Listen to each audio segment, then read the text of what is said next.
with Daniel Dubois. I think Daniel Dubois needs to fire his head trainer. You suggested bringing new people in. Get rid of him because your head trainer is the person that's supposed to know what he's doing, and you're supposed to work more with the head trainer than anybody else. That's how it's supposed to go, unless you're with Freddie Roach or someone like that, and they have other fighters. I get it, but at the end of the day, Daniel Dubois was Frank Warren's like great golden goose, golden boy. That was his golden boy. Queensberry's golden boy, Daniel Dubois. And where do we have now? You know, you have him. Oh, I don't think.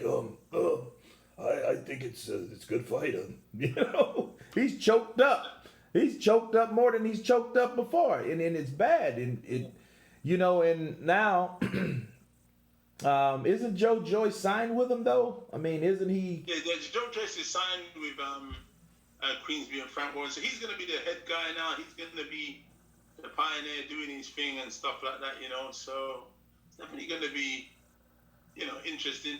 He's like the head dog now, so obviously, you know, they'd hope for bigger stuff for Daniel Dubois, but now everything's going to be pumped into Joe Joyce. So for him, it weren't lose-lose. It was like, well, you know, I wanted to back that horse. Well, this one won, so now I'm going to back this one, and I've got a decent runner-up.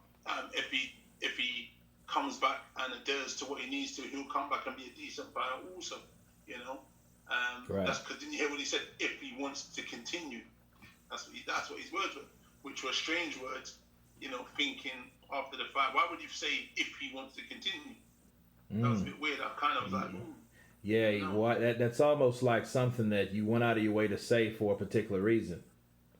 Maybe there's something they knew, but like you said, I don't know. Look, when you're with people and that's your coach, you respect your coach and you're thinking, you know, this is my coach. I'm going to respect him because we've been together a long time. Sometimes you bring in different coaches and they have different methods which may help tighten up. Look, Joshua's got 2 or 3 coaches. Dillian had 2 coaches at one stage. Me and my friend Danny train our cruiserweight, heavyweight. So we bring different stuff and we do different stuff, you know.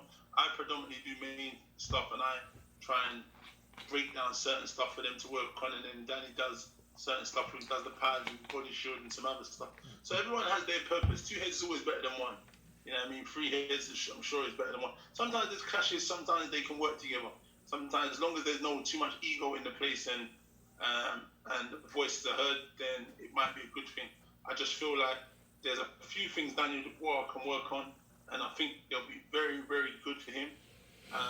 But I don't know how all of that unfolds if they take that on, if they're going to take that on board, or they say, well, no, it was just an off night. I don't think there's any, you know, because sometimes they just probably might change around and say, well, it was just an off night, he'll be good when he gets back, you know, like that kind of thing. And if you start coming up with that mentality, you're already on the wrong end of a hiding coming against him. You know what I mean? So right. Let's see what happens, man. Yeah, it's set up for failure once again. You mentioned 2 heads are better than 1. Now, since you said that, unless it's a conflict, you know, and we'll get to that. But 2 heads are better than 1. Do you think when Dillian Whyte took on Alexander Povetkin, dropped him twice, you know, he brought in someone else. Okay, so he had 2 coaches. So he had one over his shoulder, then he had another guy in front of him. Do you think that was for him or against him? I'm not sure, but what I will say is this: that normally, that's the first time I've never been in a corner in any of the fights. Okay. That's what I would say. And I always talk and I would say stuff, and I try to say from ringside, and I did an interview the day before stating the exact same thing.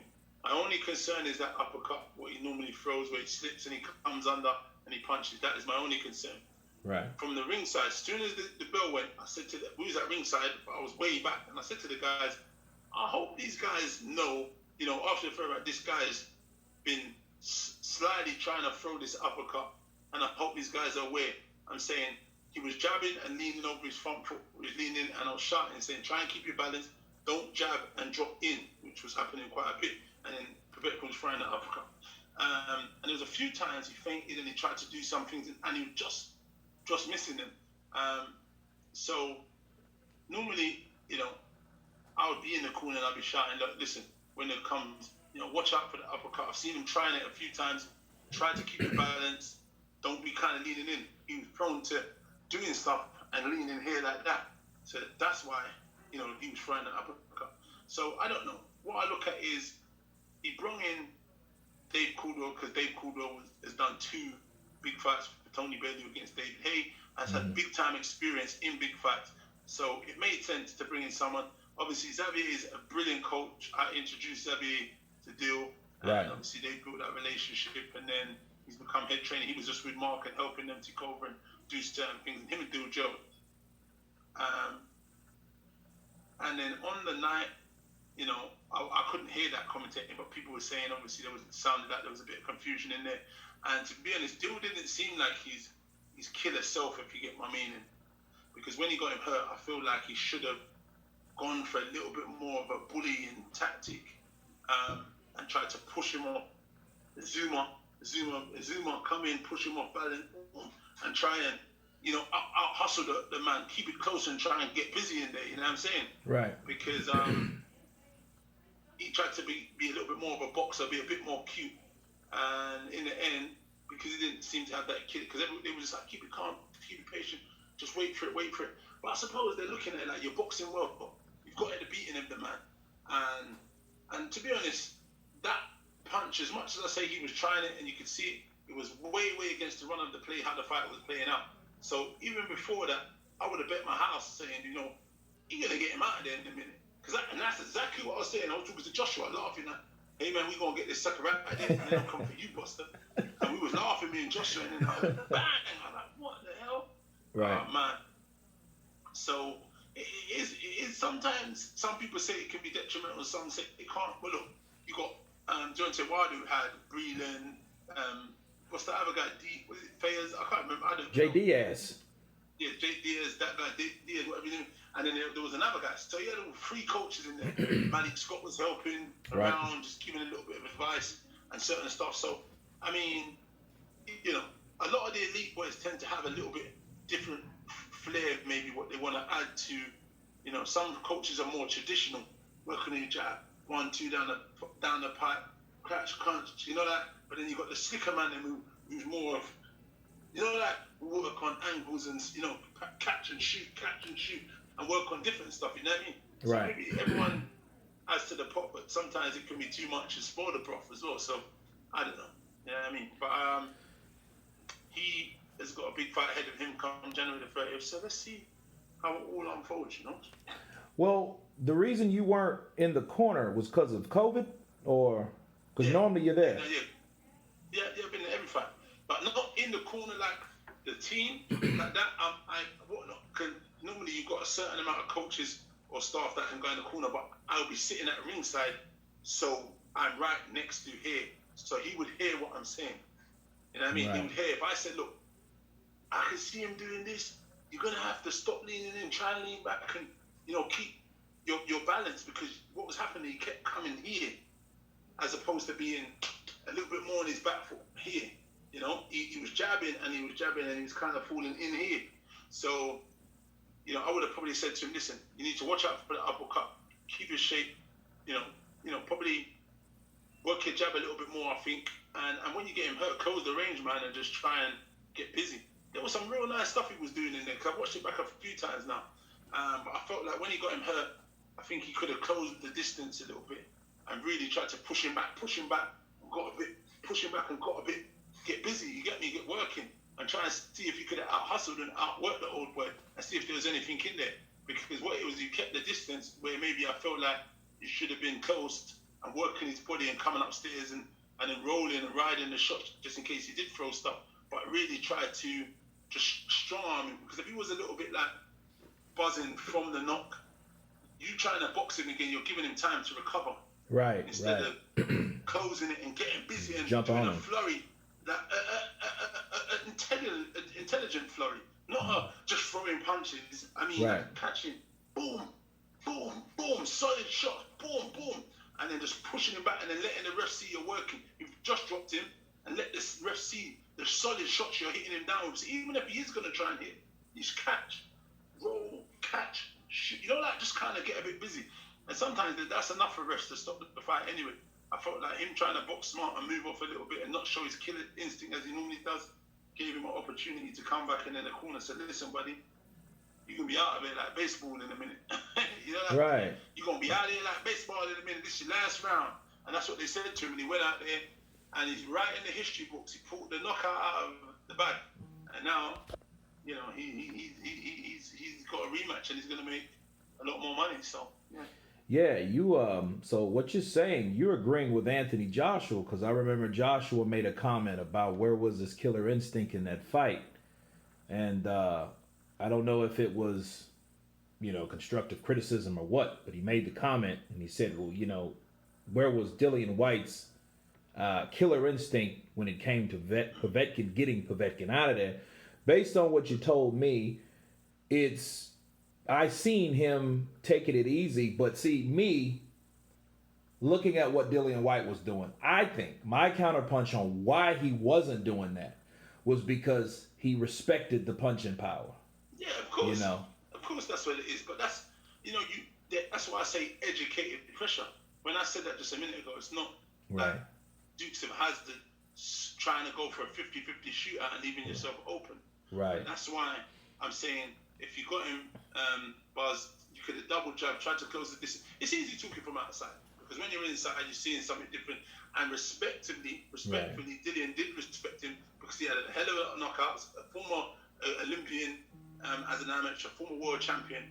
So respectfully, he did respect that. But I feel to get the best out of Dillian, he's probably got to go back to his nonsensical self and say to himself, if you do get in that position, you want to utilize it and get him because Povetkin's not someone you want hanging around in there for too long because he's dangerous until the final bell, as we saw. Right. It's kind of ironic, ain't it?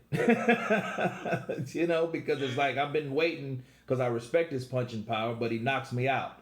Well, the thing is, Povetkin is one of those guys. I call Povetkin a 6-round fighter. Because I looked at his last performance. Well, maybe not his last, but when he fought Michael Hunter. When he fought Michael Hunter, he had Michael Hunter hurt. Michael Hunter's a smaller heavyweight, really. He's not really a heavyweight to me, honestly. But, he fights at heavyweight. And Povetkin hurt him early. But then later rounds, we started to see the decline in Povetkin. He was getting old. He was showing that age. So I was like, okay, well, maybe that was what Dillian was trying to do. Let's get him out of the 6th round because that was my prediction. Whyte gets him out of the 6th round, so he's really no longer a big of a threat like he was in rounds 1 through 6. But then, if you drag out, now what we know, the guy can still knock you out in rounds 1 through 6. So round 5, I think it was. So yeah, it's round 5. Yeah. So it still might be the plan. So if you dropped him into deep waters, I just feel like you got to take your opportunities there when they come. Because look, when he fought Anthony Joshua, he was dangerous. He busted up Anthony Joshua's nose, giving him some real smoke in there. And then when Anthony Joshua got hurt, he didn't mess about. He's like, yo, this homie is serious. I ain't messing about with this fool. Right. I need to get this guy out of there and took his opportunity. But I mean, look, they're two different fighters. And I feel like, Dillian knows anyway what he's got to do. He knows he made a mistake and he paid for it daily. And in the rematch, I'm sure he'll be, a lot smarter, a lot switched on. I can't see them, him playing any more games with Povetkin. I think he got a bit complacent because he was boxing so easily and boxing really well. And like when you picture, you imagine a hard grueling fight, you probably didn't think it was going to be that easy to be out jabbing him, out boxing him. This is an Olympian. And then you kind of switch off after, especially after dropping someone twice, you literally switch off because you're thinking, well, they're literally dead on their legs. So literally in the next few rounds, I'm going to catch this sucker, I'm going to ice him. Mm-hmm. And, that's what the history books wrote after that, you get me? So it's just one of them. Well, I can say this. It was an exciting night of boxing. Lost my voice. I was like, damn. I was done. I was done for that because I went live on that and I knew and how I felt. Dillian Whyte's kryptonite is the uppercuts, no doubt about it. Everybody knows that knows him.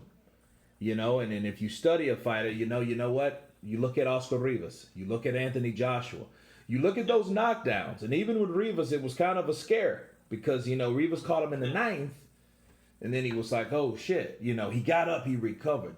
But Joshua, didn't Joshua catch him in the ninth? I don't know. No. I think it was. I can't remember what round it was. Seventh. Seventh. Right, lucky number 7. Huh? That's a. But I mean, the uppercuts. He does need to be aware of the uppercuts, definitely. But from Joe Joyce to Mike Tyson to Nate Robinson and Jake Paul, man, it's been an exciting night. I will get with you as time permits, and we'll talk about this other stuff in the heavyweight division. I know you got stuff to do. I got things to do, but it was good, man, chatting with you, brother. Thanks very much for having me, man. Hey, man, likewise. But we'll reconvene. I'll chop this up. I know I almost choked to death on this. Yeah, man. See, we having fun. Yeah, man. You people nearly dying on this show and shit. Man. Yeah, man. But listen, no worries, man. It's all love, man. Appreciate it. Absolutely, man. We'll reconvene again, and we will probably in a couple weeks. We'll come back after probably the Joshua fight, and we'll go over it. Chop it up again and see what the deal is. Yeah, no doubt. Yeah, man. And man, thank you for coming on once again. Be blessed, brother, and have a great day. You too. Bless, yeah. Take yes, care. Sir. You too, brother. Yes.